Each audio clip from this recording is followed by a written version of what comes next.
Ne kemi rreth 10.700 zyrtar publik që kanë qenë të obliguar për ta kryer obligimin. Nga ta vetëm 141 nuk e kanë kryer brenda afatit.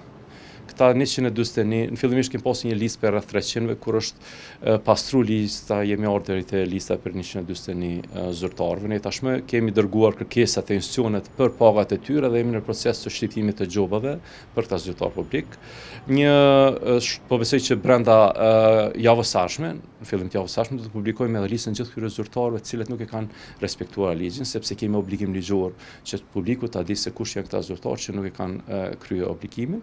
Kjo publikim, po edhe shqiptimi i gjobave nuk e ndalon procesin e kallëzimit penal nëse këta zyrtarë nuk e kanë deklaruar pasurinë pas afatit shtesë, secili nga ata që nuk e kryen obligimin brenda afatit, përveç ata që kanë ndonjë rrethonë e cila i pamundson objektivisht mos kryerjen e kësaj detyre, mund të jetë një smurje për shembull ku është zyrtari i shtrirë dikur brenda ditët të fundit të deklarimit dhe rrëdhëmisht i pamundsohet efektivisht çësia në pajisje për deklarimin e pasurisë, apo ketë ndonjë arsye tjetër e cila objektivisht e pengon, gjitha këto tjera do dërgohen në formë të kallëzimit penale. Ne kemi menduar që rritja e vedijes po shkon në mënyrë graduale nga viti në vit. Përderisa vitin e kaluar kemi pasur vetëm 96 zyrtar publik që nuk e kanë kryer obligimin në kohë, këtë vit e kemi 141. Do thotë ka rritje, edhe pse në përqindje është gati dallimi shumë i vogël sepse është në 1% e totalit.